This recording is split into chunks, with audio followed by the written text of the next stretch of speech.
والسلام علیک یا سیدی یا نبی اللہ وعلا آلک و اصحابک یا سیدی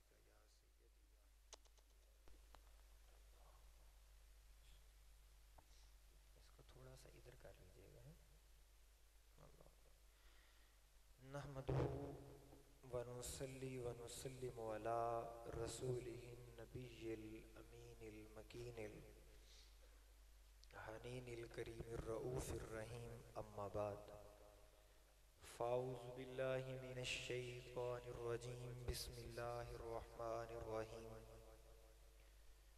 قال اللہ تبارک و تعالی فی القرآن المجید مرج البحرین یلتقیان صدق اللہ مولانا العظیم ان اللہ و ملائکتہ یصلون علی النبی یا ایہا الذین آمنوا صلوا علیہ وسلموا تسلیما مل کر بآواز بلند درود پاک کا نذرانہ پیش کر لیں الصلاۃ والسلام علیک یا سیدی یا رسول اللہ وعلی آلک و اصحابک یا سیدی یا حبیب اللہ الصلاۃ والسلام علیک یا سیدی یا نبی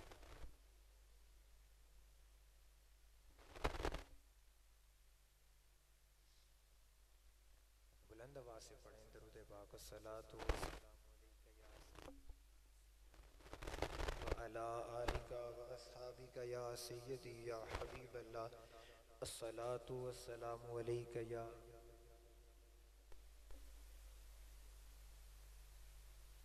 پہلے ادھر ہی لگاتے ہیں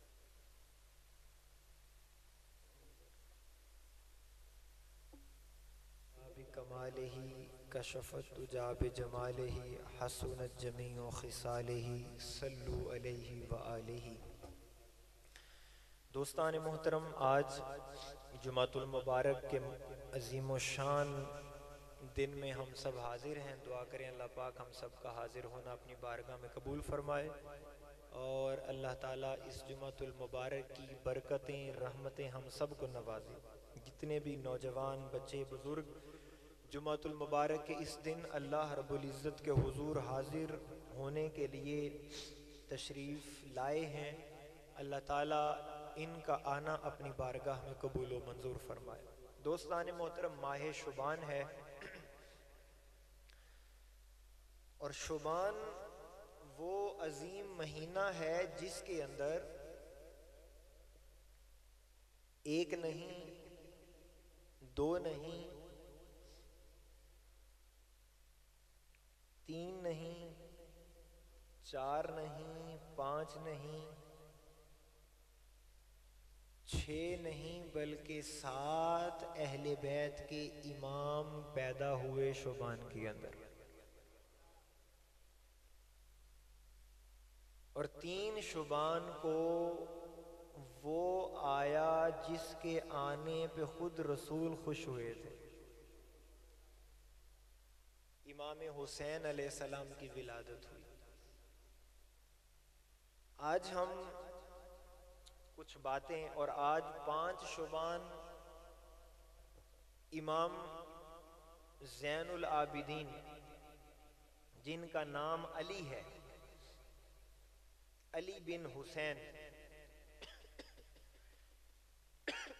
ان کی ولادت ہوئی آج کی اس نشست کے اندر ہم انشاءاللہ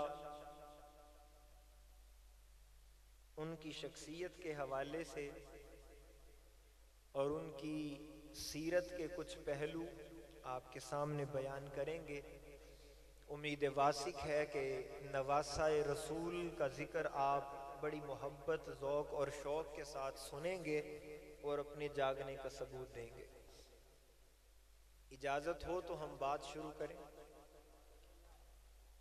قرآن پاک کی ایک بڑی معروف سورہ مبارکہ ہے جس کو ہم سورہ الرحمن کہتے ہیں اور سورہ الرحمن اس وجہ سے بھی زیادہ معروف ہے کہ اس کے اندر اللہ تعالیٰ نے بار بار اپنے بندوں سے یہ فرمایا ہے کہ تم اپنے رب کی کون کون سی نعمت کو جھٹلاؤ گے فَبِأَيِّ آلَاءِ رَبِّكُمَا تُكَذِّبَانِ۔ بار بار اللہ تعالیٰ نے فرمایا فَبِأَيِّ آلَاءِ رَبِّكُمَا تُكَذِّبَانِ، تم اپنے رب کی کون کون سی نعمت کو جھٹلاؤ۔ لیکن سوال یہ ہے، آج جب آپ اس آیت مبارکہ کو ٹی وی کے اوپر یا دکانوں میں پینافلیکسز کے اوپر لکھا ہوا دیکھتے ہیں تو اس آیت کے ساتھ کچھ تصویریں بھی بنی ہوتی ہیں، اور وہ تصویریں کس چیز کی ہوتی ہیں؟ فروٹ، اکثر طور پر آپ نے دیکھا ہوگا آم، کیلا، انگور، مطلب جو اللہ کی نعمتیں ہیں ان کو تصویر لگا کر اوپر لکھا ہوتا ہے فَبِأَيِّ آلَاءِ رَبِّكُمَا تُكَذِّبَانِ۔ قبلہ پہلا تو میرا سوال یہ ہے، یہ فروٹ، سیب، آم، انگور، کنو، مرود، ان میں ایسی کون سی بات تھی کہ اللہ کو بار بار کہنا پڑا فَبِأَيِّ آلَاءِ رَبِّكُمَا تُكَذِّبَانِ؟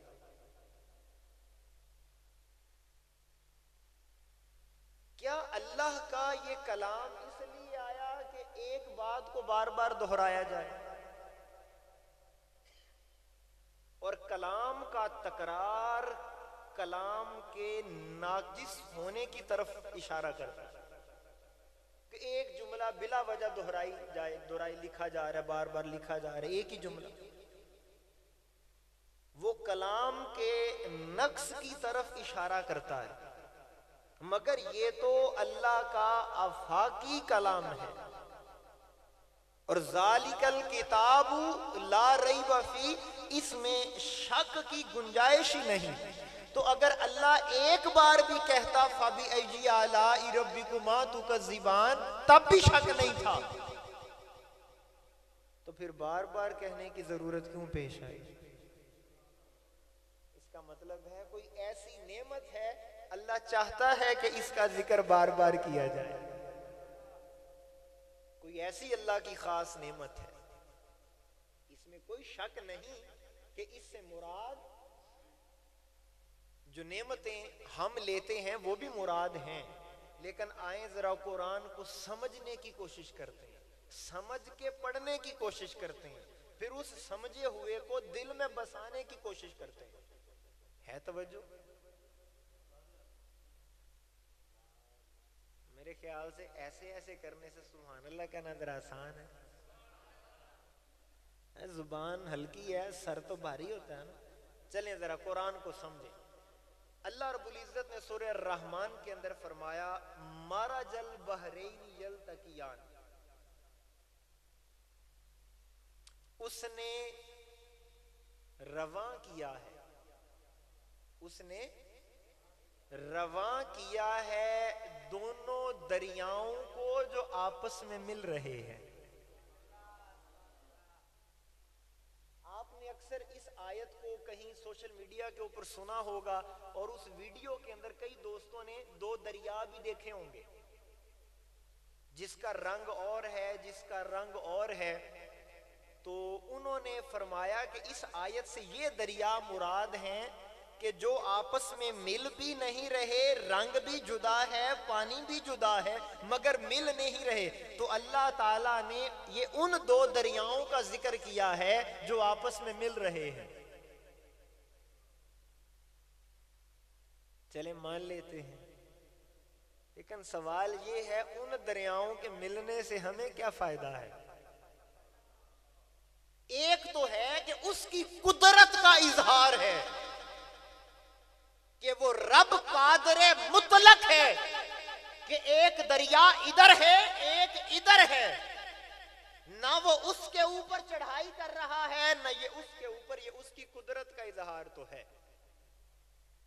لیکن جب اس آیت کے اوپر، اچھا میں پہلے تھوڑی سی دو تین آیتیں ساتھ پڑھ لوں تاکہ آپ کو مفہوم واضح ہو جائے۔ جب اللہ نے فرمایا مرج البحرین یلتقیان، اس نے رواں کیا ہے دونوں دریاؤں کو جو آپس میں مل رہے ہیں، پھر فرمایا بینہما برزخ لا یبغیان، ان دونوں کے درمیان ایک پردہ ہے اور وہ حد سے تجاوز نہیں کر سکتے. سبحان اللہ بنتی ہے. دو دریا آپس میں مل رہے ہیں اور ان کے درمیان ایک پردہ ہے, ایک برزخ ہے, ایک آڑ ہے, اور وہ حد کو تجاوز نہیں کر رہے. پھر کیا؟ پھر اللہ فرماتا فَبِأَيِّ آلَاءِ رَبِّكُمَا تُكَذِّبَانِ, تم رب کی کون سی نعمت کو جھٹلاؤ گے. پھر اس کے بعد فرمایا پھر يَخْرُجُ مِنْهُمَا اللُّؤْلُؤُ وَالْمَرْجَانُ, ان دونوں سمندروں سے موتی نکلتے ہیں. موتی نکلتے ہیں. ایک کا نام لؤلؤ ہے اور ایک کا نام مرجان ہے. ہیں دونوں موتی. اس پر ائمہ تفاسیر نے اس بات کو لکھا اپنی تفاسیر میں. رات میں نے خود اپنی آنکھوں سے پڑھا. انہوں نے کہا لؤلؤ بڑے موتی کو کہتے ہیں. جاگیے تھوڑا سا. لؤلؤ بڑے موتی کو کہتے ہیں, مرجان چھوٹے موتی کو کہتے ہیں. آپ سمجھ رہے ہو میں بات کہاں کر رہا ہوں؟ لیکن جذبات کی بنیاد پہ نہیں کر رہا. حوالہ ایسا دینے لگا ہوں آپ کو مزہ آ جائے گا. جب میں نے ان آیات کی تفسیر کے طور پر امام جلال الدین سیوطی کو پڑھا. کون امام جلال الدین سیوطی؟ امام جلال الدین سیوطی اس بندے کا نام ہے, اس ہستی کا نام ہے جس کو جاگتے ہوئے 72 مرتبہ دیدار مصطفیٰ ہوتا ہے. اس کو امام جلال الدین سیوطی کہتے ہیں. تو ظاہر سی بات ہے جس پر اتنی نگاہ مصطفیٰ ہو, جب وہ تفسیر کرے گا تو کوئی راز کی بات ہوگی. اس نے کہا کہ یہ جو اللہ تعالیٰ نے قرآن پاک میں, امام جلال الدین سیوطی نے فرمایا کہ یہ جو اللہ تعالیٰ نے قرآن پاک کے اندر دو سمندروں کو ملانے کی بات کی ہے, یہ کوئی اور دو سمندر نہیں ہیں. میں آپ کو بتا سکتا ہوں وہ دو سمندر کون سے ہیں. تھوڑا سا جاگنے کی کوشش کیے اور دل کی تختی کو صاف کیجئے. محبت کے قلم سے ان جملوں کو لکھیں جو امام جلال الدین سیوطی رحمت اللہ تعالی علیہ نے ان کی تفسیر فرمائی ہے. فرماتے ہیں ایک سمندر ولایت علی کا ہے, ایک سمندر ولایت علی کا ہے, دوسرا سمندر طہارت فاطمہ کا ہے. اللہ نے ان دونوں سمندروں کو ملایا ہے. وہ کہا جی وہ بینہما برزخ اللہ, جب وہ جو پردہ ہے, جو آڑ ہے, وہ جو حد سے تجاوز نہیں کرتے, وہ پردہ کون ہے؟ فرمایا اس پردے کو محمد مصطفیٰ کہا جاتا ہے. کہ ان دونوں کے درمیان وہ برزخ ہے, وہ پردہ ہے. نہ علی مصطفیٰ کی نافرمانی کرتے ہیں, نہ بطول زہرا مصطفیٰ کی نافرمانی. اچھا جی یہ تو دو سمندر ہو گئے, تو یہ جو اللہ تعالیٰ نے فرمایا پھر کہ یخرج منہم اللؤلؤ والمرجان, یہ جو دو موتی کون سے ہیں؟ کہا پہلے موتی کو حسن کہتے ہیں, دوسرے کو حسین کہا.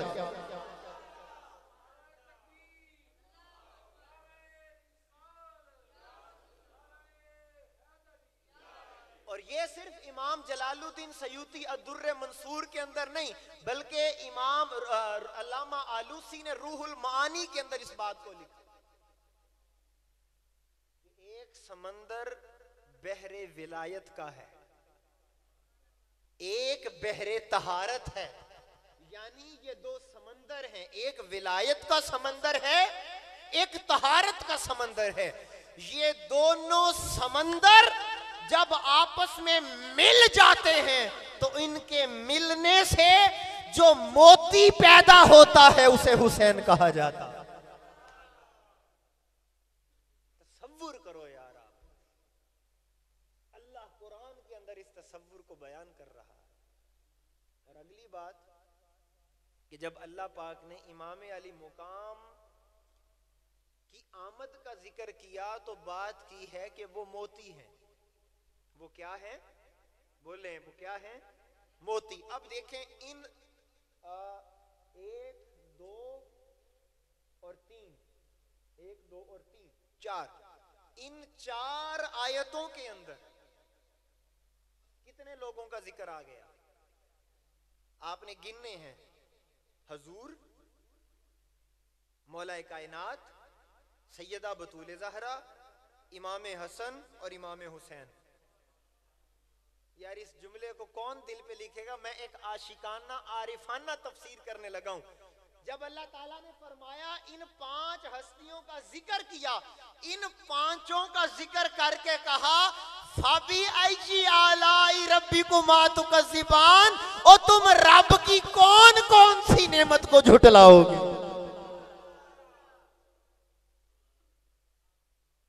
ایک شعر سناؤں آپ کو اگر دل پہ لکھیں، ذکر پنجتن ہی ہے ہماری پہچان، ذکر پنجتن ہی ہے ہماری پہچان، فَبِأَيِّ آلَاءِ رَبِّكُمَا تُكَذِّبَانِ۔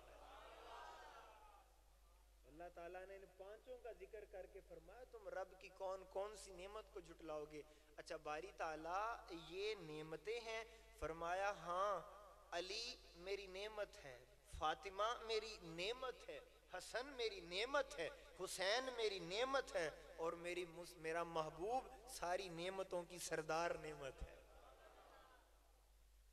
اب جب اللہ کی بارگاہ میں ان کا یہ مقام ہے تو اب جو آپ کے سامنے میں بات کرنے لگا وہ بڑی خاص بات ہے، اور یہ بات یہ آپ ہی لوگوں کا مقدر ہے جو بات سننے اور سمجھنے کی کوشش کر رہے ہیں۔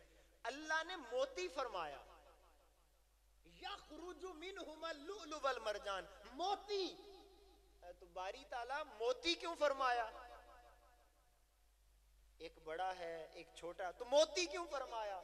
تو پھر میں نے رات میرا دل کیا اس موتی کے اوپر تو کچھ، جب تک یہ حقیقت سمجھ میں نہ آئے کہ موتی کیا ہوتا ہے تب تک حسین سمجھ میں نہیں آ سکتا۔ تو پھر جب میں نے لفظ موتی کو سمجھنا شروع کیا کہ یہ موتی کون ہوتا ہے، تو جتنا کچھ میں نے ساری رات پڑھا اس کو ایک جملے میں خلاصہ آپ کی نظر کرنا چاہتا ہوں۔ سمندر کی دنیا میں جو سب سے قیمتی چیز ہو اسے موتی کہتے ہیں۔ آواز بڑی کم آئی ہے یار۔ سمندر کی دنیا میں، سمندر کی تہوں میں جو سب سے قیمتی ہو اسے موتی کہتے ہیں۔ پھر میرا دل کیا یہ بھی مجھے پتا ہونا چاہیے کہ موتی بنتا کیسے ہے۔ کہاں بیٹھے ہو، کیا سن رہے ہو؟ موتی بنتا کیسے ہے؟ تحقیق، علم، جستجو، ذرا گہری باتیں سننے کی عادت ڈالو، اپنے ذوق اور سننے کے معیار کو بلند کرو۔ اچھا اب موتی، تو اس کے اوپر پھر امام ابن کثیر نے اپنی تفسیر کے اندر، ابن جریر طبری، ان سب نے لکھا کہ موتی کون ہوتا ہے۔ ادھر توجہ ہے میری جانب دوستوں کی، جاگ رہے جو دوست جاگ رہے ہیں ذرا ہاتھ اٹھا کے بولیں، چلیں سمجھیں موتی کیسے بن۔ انہوں نے کہا کہ جب آسمان بارش برساتا ہے، سمجھتے جائیں، اس موتی سے مراد قرآن میں کیا ہے اس کو بھی دماغ میں رکھیں، اب موتی کو سمجھیں کہ موتی کیا ہے، بنتا کیسے ہے۔ وہ بارش، آسمان جب بارش برساتا ہے تو وہ بارش کا پانی جب سمندر میں گرتا ہے، دریا میں گرتا ہے، تو اس کی تہ میں ہوتی ہیں سپیاں،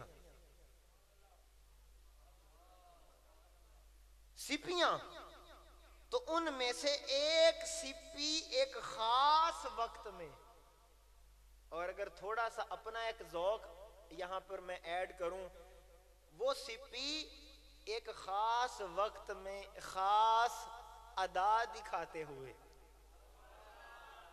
جب اپنا منہ کھولتی ہے، منہ کھولتی ہے، اگلی بات جو میں کرنے لگا ہوں یہ سپی والی بات بڑوں نے سنی ہوگی، لیکن جو اگلی اندر کی راز کی بات ہے وہ بڑا مزہ آئے گا۔ وہ جب منہ کھولتی ہے تو اس پانی کے ایک قطرے کو وہ اپنے اندر لیتی ہے، ایک قطرے کو پانی کے اندر لیتی ہے۔ اب جو میں نے اگلی بات پڑھی تو حیران ہو گیا، محققین نے لکھا اس سپی کے اندر 3 لیئرز ہوتی ہیں۔ یار تڑپی ہے یار ذرا ذوق دکھائیے، میں 3 لیئرز ہوتی ہیں قبلہ، 3 لیئرز ہوتی ہیں۔ 3 لیئر، یعنی کہ سادہ لفظوں میں کہوں اس سپی کے اندر 3 پردے ہوتے ہیں. پہلا پردہ، پھر دوسرا پردہ، پھر تیسرا پردہ. اچھا جی یہ پردے کیا؟ فرمایا جو پہلا پردہ ہوتا ہے وہ مضبوط ہوتا ہے، سخت ہوتا ہے مگر لچکدار ہوتا ہے. سخت ہوتا ہے، مضبوط ہوتا ہے مگر لچکدار ہوتا ہے. وہ پانی کا قطرہ کئی عرصہ اور کئی زمانہ اس پردے کی آغوش میں رہتا ہے. پہلے پردے کی آغوش میں رہتا ہے، پھر اس کے بعد سپی کے اندر اگلا پردہ، دوسرے پردہ، وہ پردہ رنگین ہوتا ہے. وہ پردہ رنگین، بولو وہ پردہ رنگین ہوتا ہے. ماشاءاللہ وہ پردہ رنگین ہوتا ہے. اچھا جی اس پردے میں کیا ہوتا ہے؟ فرمایا جب وہ پانی کا قطرہ پہلے پردے کی سختی برداشت کرنے کے بعد دوسرے پردے میں جاتا ہے وہ رنگین ہوتا ہے، تو دوسرا پردہ پھر اس پہ اپنا رنگ چڑھاتا ہے. ہائے ہائے ہائے ہائے، کیا سمجھو گے یار. پھر اس پردے میں جا کر سپی، اور اس سپی میں وہ دوسرا پردہ، اس ابھی موتی نہیں بنا، ابھی موتی نہیں بنا، اب اس پہ رنگ چڑھ رہا ہے کہ اس نے کس رنگ کا بننا ہے. ہائے ہائے، اس پہ دوسرے پردے میں رنگ چڑھتا ہے. اور جب دوسرے پردے میں اس پہ رنگ چڑھتا چڑھتا چڑھتا ایک وقت آتا ہے کہ وہ اچانک دوسرے پردے کی شدت کے ساتھ وہ پانی کا قطرہ جب تیسرے پردے میں جاتا ہے تو وہ موتی بن چکا ہوتا ہے. تیسرے پردے میں وہ موتی بولے بن چکا ہوتا ہے. تو اتنے پردوں سے گزر کے نکلتا ہے تو زمانہ کہتا ہے کہ سمندر کی دنیا میں جو سب سے قیمتی چیز ہے اسے موتی کہتے ہیں. باری تعالیٰ تو نے لؤلؤ والمرجان کہہ کر ان موتیوں کا ذکر کر کے ہمیں کیا بتایا ہے؟ فرمایا تمہیں بتانا یہ چاہتا ہوں کہ سمندر کی دنیا میں سب سے قیمتی چیز کو موتی کہتے ہیں، اور خدا کی کائنات میں سب سے قیمتی کو حسین کہتے ہیں.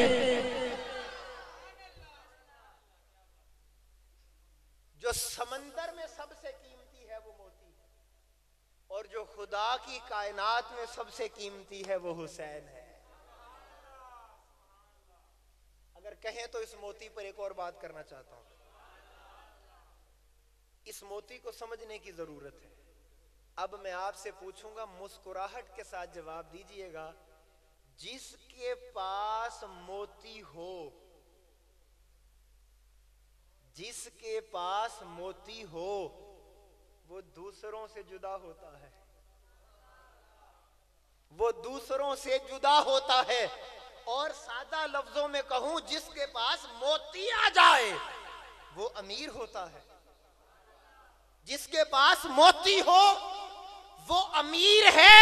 تو باری تعالیٰ جس کے دامن میں، جس کے جیب میں موتی ہے وہ تو امیر ہے، اور جس کے دل میں حسین ہے، جس کے دل میں حسین، ارے لوگوں جس کی جیب کے اندر موتی ہو وہ دنیا میں امیر ہوتا ہے، اور جس کے دل میں مودت حسین کا موتی ہو وہ ایمان والوں کی دنیا میں امیر ہوتا ہے.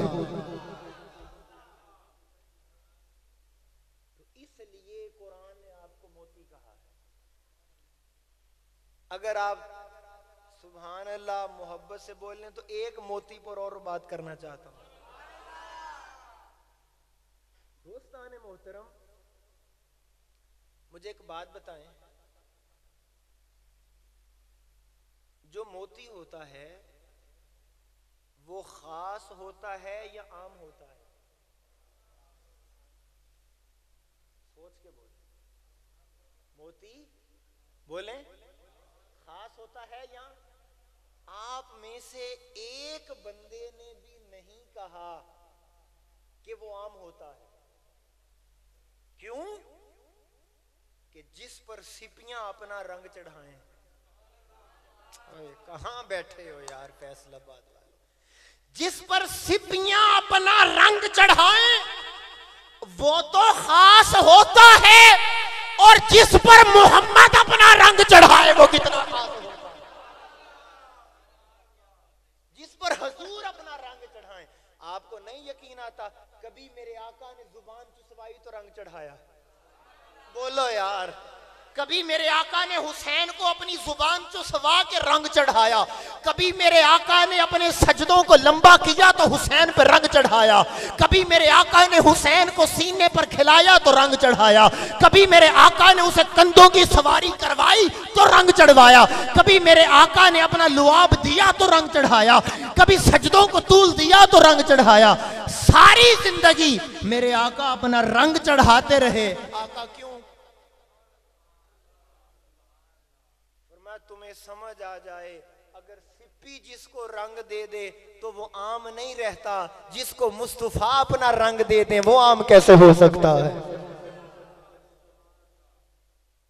اب آپ کو یہ جو خاص اور عام کی میں بات کر رہا ہوں یہ ہمارے 3 شعبان کے موضوع سے جڑی ہوئی ہے. اتنا خاص ہوتا ہے موتی، اتنا خاص. اچھا اس بات کو سمجھنے کا ایک اور بھی قبلہ پہلو ہے، وہ عارفانہ ہے. مجھے ایک بات بتاؤ، اگر خاص نہ ہوتا تو رب قرآن میں کہتا ہائے ہائے ہائے، یعنی کہ جو خدا کی بارگاہ میں بھی منظور ہے،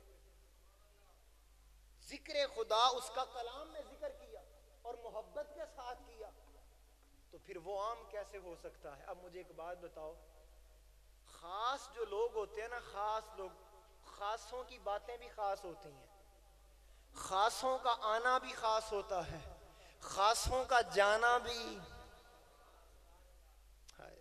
خاص ہی ہوتا ہے. اور جو خاص ہوتے ہیں نا ان کے ساتھ خاصوں والا سلوک کیا جاتا ہے، عاموں والا سلوک نہیں کیا جاتا. کتنے افسوس کی بات ہے آج آپ کو اور مجھے تو یہ پتا ہے کہ خاصوں کے ساتھ خاص سلوک کیا جاتا ہے. میں ایک چھوٹی سی بات کرنے لگا ہوں. ارے بدبخت ظالم یزیدیت ایمان کی دنیا کے اندر کتنی گونگی اور بے بہری تھی جن کو یہ نہیں پتا تھا کہ سامنے کون ہے. کربلا ہمارا آج موضوع نہیں، لیکن جو میں بات کر رہا ہوں کہ حسین خاص ہے. حسین، اب آپ کو بتاتا ہوں، جب امام علی مقام کی ولادت ہوئی، امام علی مقام کی ولادت ہوئی، ابھی آپ دنیا میں آئے نہیں ہیں، ابھی آپ دنیا میں آئے نہیں ہیں. مشکات کی روایت آپ کو سنانے لگا ہوں. حضرت ام فضل بنت حارث فرماتی ہیں میں نے ایک خواب دیکھا. خواب کو سن کے ذرا توجہ کیجئے گا اور سمجھیے گا. میں نے خواب دیکھا. خواب کیا دیکھا؟ فرماتے میں نے خواب دیکھا کہ جس میں رسول کا ایک ٹکڑا گرا اور میری گود میں آیا. جس میں رسول کا ایک ٹکڑا گرا میری گود میں آیا. فرمایا میں پریشان ہو گئی اور پریشان ہو کر سرکار کی بارگاہ میں گئی اور کہا آقا یا رسول اللہ، خواب اس طرح کا دیکھا ہے کہ پریشان ہوں، بیان کرنے کو بھی دل نہیں کرتا. اب ان کا ذہن اس طرف جا رہا تھا کہ یہ سرکار کے جسم کا ٹکڑا کیسے الگ. وہ خواب کو دیکھ رہی تھیں، سرکار تعبیر کو دیکھ رہے تھے. میں ایک مسئلہ بھی حل ہو گیا کہ جو خواب ہوتے ہیں خواب سے بحث نہیں ہوتی، تعبیر سے بحث ہوتی ہے. جب سرکار کی بارگاہ میں آئی، وہ آقا پریشان ہوں، بیان بھی نہیں کر سکتی. میرے آقا نے کہا ام فضل بیان کرو. جب آپ نے بیان کیا فرمایا اس میں پریشان ہونے والی بات نہیں ہے، اس میں خوش ہونے کی بات ہے. اب فرمایا کیا؟ اب سنیں. انہوں نے خواب بیان کیا.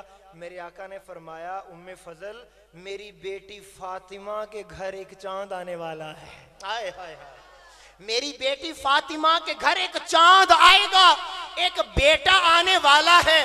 اور ام فضل تیری خوش بختی یہ ہے وہ تیری گود میں آئے گا. ہائے ہائے ہائے ہائے.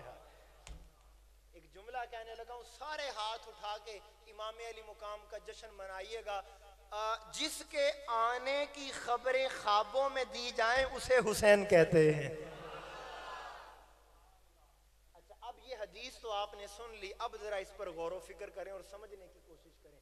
میرے آقا تاجدار کائنات کو سنایا گیا خواب، اور میرے آقا نے یہ نہیں فرمایا کہ اللہ میری بیٹی کو اولاد دے گا۔ جاگ رہے ہو؟ اللہ میری بیٹی کو اولاد نہیں کہا، بیٹا بیٹا بیٹا۔ تو یہ سارا معاملہ تو پیٹ کے اندر کا ہے، یہ سارا معاملہ تو غیب کا معاملہ ہے کہ پیٹ میں لڑکی ہے یا بولو بولیں، یہ تو غیب کا معاملہ ہے۔ اور ابھی آپ نے خواب سنایا اور میرے آقا نے فرمایا بیٹا، تو پتا چلا حضور یہ بھی جانتے ہیں کہ کس کے پیٹ میں کیا ہے، بیٹا ہے یا بیٹی، یہ حضور کا علم ہے۔ تو ذرا سوچئے گا، تو جس نبی کو پیٹ کی خبر ہے اس نبی کو دل کی خبر نہیں ہے۔ اب میرے آقا نے فرمایا بیٹا۔ اب امام علی مقام کی جب بشارت سنائی گئی اور پھر امام علی مقام دنیا میں تشریف لائے، ادھر میری جانب دیکھیے گا، سیدہ بطول زہرا کی گود میں ننھے حسین دنیا میں آ چکے ہیں۔ میرے آقا تاجدار کائنات تشریف لاتے ہیں اور میرے آقا آ کر فرماتے ہیں بیٹی فاطمہ میرے بیٹے کو مجھے پکڑاؤ، میرے بیٹے کو مجھے پکڑاؤ، قربان جاؤں جس کو حضور اپنا بیٹا فرمائے، جس کو حضور اپنا بیٹا فرمائے۔ اور جب میرے آقا نے اس بیٹے کو پکڑا نا، تو پھر ننھے حسین کو سیدہ کی گود میں میرے آقا تاجدار کائنات نے دیکھ کر کہا فاطمہ کیا حسین نور بکھرتا ہے تیری گود میں، کیا حسین نور بکھرتا ہے تیری گود میں، فاطمہ حسن اٹکیلیاں کرتا ہے تیری گود میں۔ اچھا اگلے جو دو مصرے ہیں ان کو سمجھنے کے لیے تھوڑی سی وضاحت کرنی پڑے گی۔ رات ہو تو چاند آتا ہے، کیا بولا جی؟ رات ہو تو کبھی دن کو آیا، بولو یار کبھی دن کو آیا نہیں، تو رات اور چاند لازم و ملزوم ہوتے ہیں، رات اور چاند بولیں لازم و ملزوم ہوتے ہیں، تو رات آتی ہے تو چاند آتا ہے۔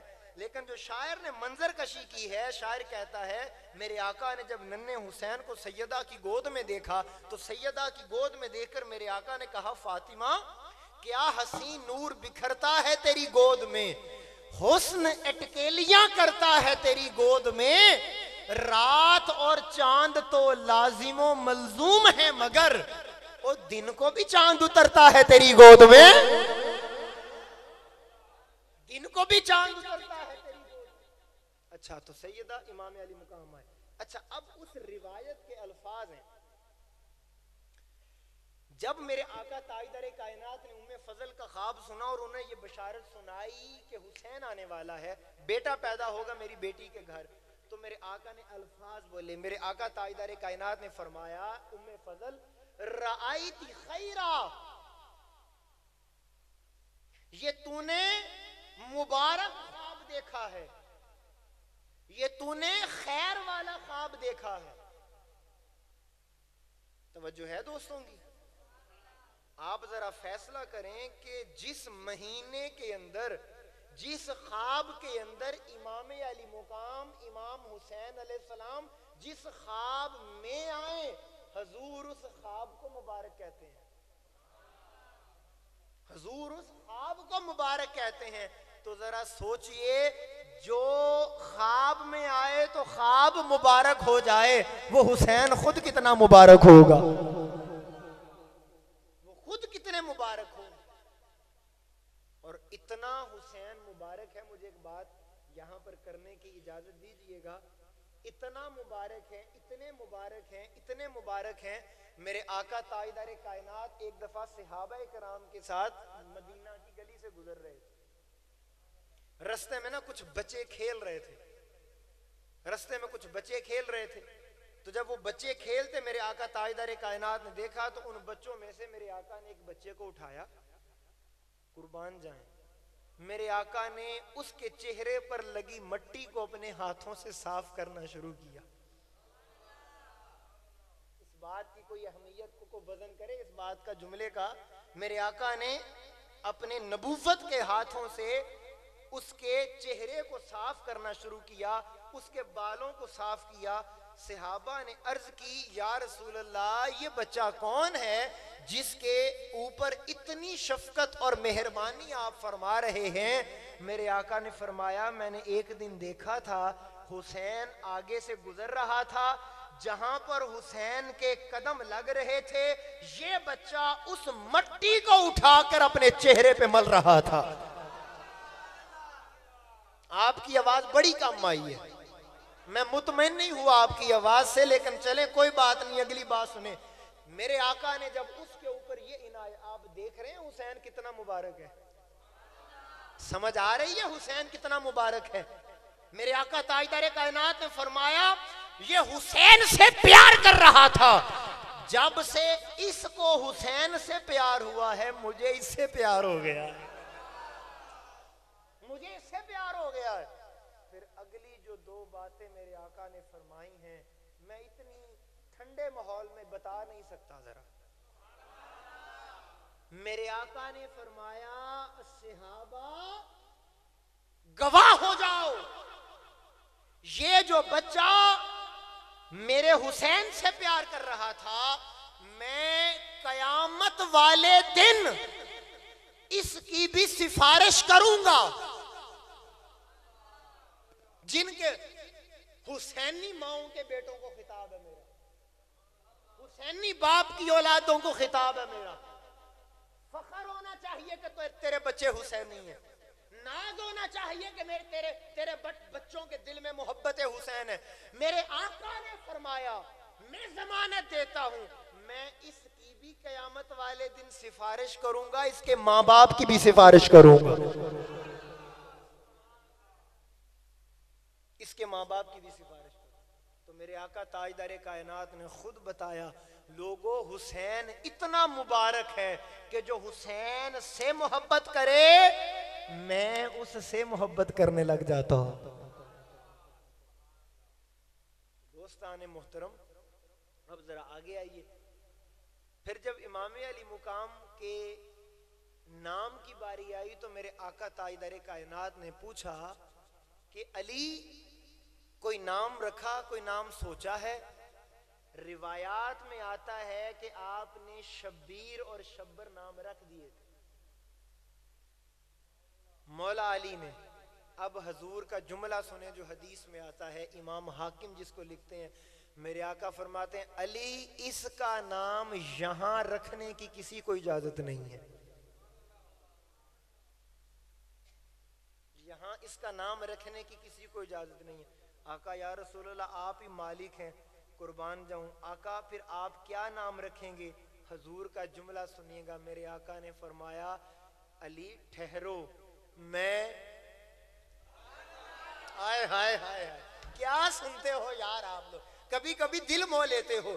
علی ٹھہرو میں جبریل کا انتظار کر رہا ہوں, جبریل وحی لے کر اترے گا, اس کا نام فرش سے نہیں رکھا جائے گا. ابھی بات ہو ہی رہی تھی جبریل آ گئے. میرے آقا تاجدار کائنات سلام کیا میرے آقا کو, فرمایا آقا یا رسول اللہ اللہ تعالیٰ نے آپ کے اس شہزادے کے لیے حسین نام بھیجا ہے, حسین نام بھیجا ہے.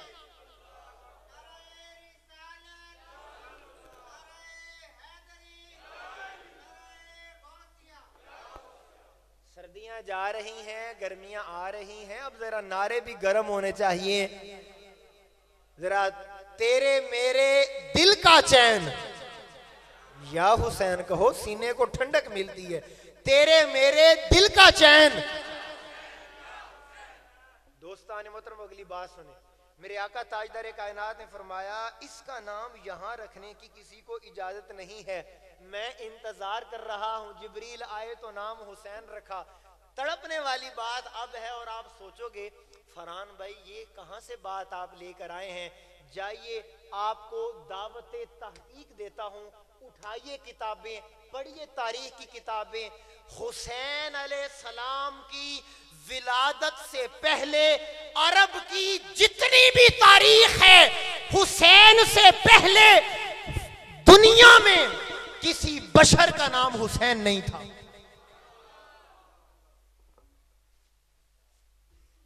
حسین علیہ السلام کی ولادت سے پہلے کسی بچے کا نام حسین نہیں تھا۔ اگلی بات سنیں، شاید آپ زبانوں کو حرکت دے سکیں، آپ سوال کریں اچھا فرحان بھائی زمین پر نہیں تھا تو کیا جو جنت میں ملائکہ اور غلمان ہیں تو جنت میں کسی کا نام حسین تھا؟ منبر رسول پر آپ کو بتانا چاہتا ہوں نہ یہاں پہ کوئی حسین تھا نہ وہاں پہ کوئی حسین۔ تو پھر فیصلہ آباد کا پڑھا لکھا مجمع مجھ سے سوال کرنے کا حق رکھتا ہے، فرحان بھائی اس راز سے پردہ اٹھائیں، پھر یہ نام کہاں پہ تھا؟ آپ کی آہٹ اور آپ کی آواز ذرا تھوڑی سی کم نکلی ہے، لیکن شاید اس حدیث کے اوپر جس کو امام حاکم المستدرک میں لکھتے ہیں وہ فرماتے ہیں میرے آقا نے اس راز سے پردہ اٹھایا، تم پوچھتے ہو نام حسین کہاں سے آیا، نہ زمین پر کسی کا نام حسین تھا نہ جنت میں کسی کا نام حسین تھا۔ آقا کیوں؟ فرمایا اللہ نے نام حسین کو اپنے حسن کے پردوں میں چھپا رکھا تھا۔ حسین کا نام خدا کے حسن کے پردوں میں۔ کیوں؟ باری تعالیٰ اپنے حسن کے پردوں میں چھپا رکھا ہے۔ پتہ نہیں کون سمجھے گا اور جس کا نام اتنا قیمتی ہے وہ حسین خود کتنا قیمتی ہوگا۔ نام آیا اور اگر وقت مجھے اجازت دے تو آپ میری آنکھوں میں آنکھیں ڈالیں، حسن کے پردوں میں، حسن کے پردوں میں،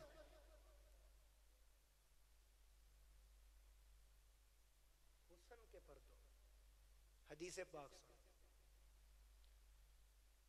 جب جنتی سارے یہ میں اس کو حدیث محبت کہا کرتا ہوں، صرف آپ کو یہ بتانے لگا ہوں کہ یہ کیوں کہا گیا کہ حسن کے پردوں میں۔ جنتی جنت میں سارے چلے جائیں گے، جو جانا چاہتا ہے وہ ذرا سبحان اللہ، اللہ ہم سب کو جنت میں جمع فرمائے، اور آرزو یہ ہے کہ جنت میں بھی ہم ذکر حسین کریں۔ کیوں؟ جنت کے مالک یہی ہیں، اور ہمارا تو 2 + 2 = 4 والا اصول ہے، جیدہ کھائیے عہدے گن گائیے۔ حدیث پاک امام طبرانی لکھتے ہیں، فرما جب اللہ تعالیٰ جنت کو جنتیوں سے بھر دے گا، انبیاء، صلحاء، شہداء، صدیقین سب جنت میں ہوں گے، جنت مایوس بیٹھی ہوگی، ہائے ہائے ہائے ہائے ہائے ہائے ہائے، دل ہونا چاہیے بندے، جنت مایوس چپ کر کے خاموش بیٹھی، یہ روایت ہے، جنت چپ کر کے بیٹھی ہوئی ہے۔ میرے آقا اللہ تعالیٰ فرمائے گا اے جنت تو ابھی بھی خوش نہیں ہوئی، دیکھ اولیاء سے تجھے بھر دیا، کتب تیرے اندر، ابدال تیرے اندر، غوث تیرے اندر، صلحاء، صدیقین سب تیرے پاس، تو خوش کیوں نہیں ہے؟ جنت کہے گی، سننا، جنت کہے گی ربا سونیا تو میں نہ وعدہ کیتا سی، تو 2 ستونوں سے میرے حسن کو دوبالا کر دے گا، تو کوئی 2 ستون مجھے ایسے دے گا جس سے میرا حسن اور چمکنے لگے گا، میرے حسن پہ بہار آ جائے گی۔ مالک جب تک وہ مجھے 2 ستون نہیں ملتے میں راضی نہیں ہونا۔ بولو میں ایک جملہ کہنے، جب وہ کہے گی کہ باری تعالیٰ مجھے 2 ستون عطا کر، اس ساری جنت کو اللہ فرمائے گا جا جنت، میں نے حسن بھی تجھے دے دیا، حسین بھی تجھے دے دیا.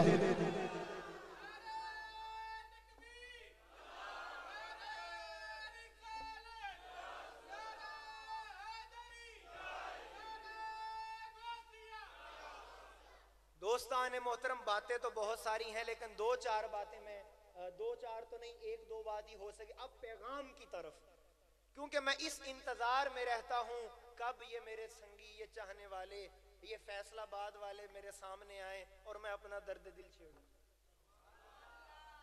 تو آپ آتے ہیں تو پھر میں اب یہ ساری گفتگو کے بعد خلاصہ، نچوڑ، مغز، یہ حسین جو اتنا قیمتی اور خاص ہے، جو حسین جنت کا حسن ہے. ایک بات تو بتاؤ، حسین جو اتنا قیمتی ہے، حسین کی نظر میں کیا قیمتی ہے؟ بولو سارے بولو یار. میں یہاں پر قسم سے گفتگو چھوڑ سکتا ہوں، اتنے بڑی بات. ہماری نظر میں حسین قیمتی ہے، اس لیے ہم کہتے ہیں کہ ہم حسین نہیں چھوڑ سکتے. بولے نا یار، جو نہیں چھوڑ سکتا وہ تو بولے نا. میں ایک جملہ کہا کر میں کہتا ہوں، وہ اپنی اولاد سے پیار کرنے والوں سوچ کر بتاؤ، وہ اپنی اولاد کو کس منہ سے چاہتا ہے جس کو نبی کی اولاد پیاری نہیں لگتی. ہماری نظر میں حسین قیمتی ہے، اس لیے ہم حسین نہیں چھوڑ سکتے. حسین کی نظر میں کیا قیمتی ہے؟ جس کو حسین نہیں چھوڑ سکتا. اس جملے پر میں کہتا ہوں تاریخ رقم ہونی چاہیے، کوئی بندہ ہاتھ نیچے نہ رکھے. میں نے حسین کی بارگاہ میں ہاتھ جوڑا، اے حسین تیری آپ کی نظر میں کیا قیمتی ہے؟ حسین کربلا میں بولے دیکھو میں سب کچھ چھوڑ سکتا ہوں مگر خدا کا سجدہ نہیں چھوڑ سکتا ہوں. رب کا سجدہ قضا نہیں کر سکتا. عباس کے بازو کٹے، برداشت کر لیا. سکینہ پیاسی ہے، برداشت کر لیا ہے. 6 ماہ کا قربان کر دیا ہے، برداشت کر لیا ہے، مگر خدا کا سجدہ قضا ہو برداشت نہیں ہو سکتا. اتنا قیمتی حسین. اور یہ لو آج بچے لاڈوں میں بگڑ جاتے ہیں. یار حضور نے کم لاڈ لڑائے ہیں حسین سے؟ بولو یار، کم لاڈ لڑائے ہیں.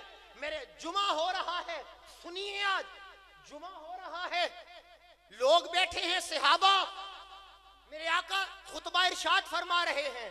اتنے کے اندر ننھا حسین لڑکھڑاتا ہوا مسجد میں آتا ہے. ہائے ہائے کیا کہوں. وہ میرے آقا نے جب حسین کو دیکھا، میرے آقا سے رہا نہیں گیا. میرے آقا نے خطبہ چھوڑا، صفے چیرتے ہوئے حسین کو اٹھایا اور منبر پر لے آئے. اب میرے آقا نے خطبہ روکا، حسین کو اٹھایا، بیٹھ گئے اور پھر آیت پڑھی. اللہ نے ٹھیک ہی کہا ہے قرآن میں، اولاد بڑی آزمائش ہوتی ہے. یار ایک بات کہنے لگا ہوں، میرے آقا نے خطبے، جمعے کا دن تھا، خطبے کے دوران حسین آئے. میرے آقا تاجدار کائنات نے خطبہ روک دیا، حسین کو اٹھایا، وقفہ کیا، پھر خطبہ شروع کیا. میرا دل کہتا ہے رب کو یہ ادا بڑی پسند آئی ہوگی. بولو یار، میں ایک بات کہنے لگا ہوں، دل جس کے اندر دل ہے وہ چپ نہ رہے. اللہ کو یہ ادا اتنی پسند آئی، اللہ نے فرمایا او مسلمانوں، اب تمہارا جمعہ تب تک ہو ہی نہیں سکتا جب تک امام خطبہ دے، کھڑا ہو جائے، پھر بیٹھے، پھر کھڑا ہو. آپ پوچھیں ان سے، یہ جو آپ بیٹھ جاتے ہیں بھول جاتے ہیں؟ اب بھول جاتے ہیں، کہیں گے نہیں مجھے تو وہ یاد ہے. تو پھر یہ آپ کھڑے ہوتے ہیں ایسا کیوں کر رہے؟ فرمایا یار کی سنت ہے، سرکار کی سنت ہے. لیکن کوئی یہ بھی تو بتائے یہ سنت کب بنی تھی؟ حضور کیوں کھڑے ہوئے تھے؟ حضور حسین کے لیے کھڑے ہوئے تھے۔ اب سنیں اور بولیے کہ بلا مجھے حق بیان کرنے دیجئے۔ میرے آقا نے کہا حسین میں تیرے لیے کھڑا ہو گیا، اور جب میرے دین پہ مشکل وقت آئے میری محبت کہتی ہے، حسین نے بچپن میں کہا ہوگا اے میرے نانا آج آپ میرے لیے کھڑے ہو رہے ہیں، میں کربلا میں دین کو ایسے کھڑا کروں گا پھر قیامت تک کوئی یزیدی دین کو گرا نہیں سکے گا۔